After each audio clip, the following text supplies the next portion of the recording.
உரையாடுகிற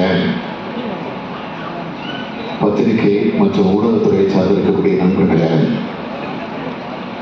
உங்கள் அனைவருக்கும் என்னுடைய அன்பான வணக்கத்தை நான் தெரிவித்துக் கொண்டு விரும்புகிறேன்.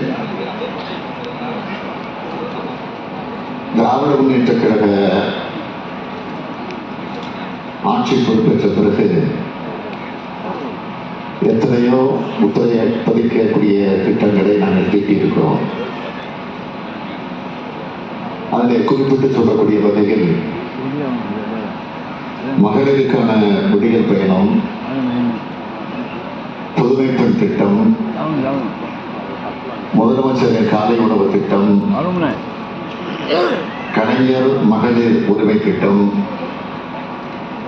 இல்லம் தேடி கல்வி, மக்களை தேடி மருத்துவம், ஒலிம்பிக் தங்கப்பதக்க தேடல்,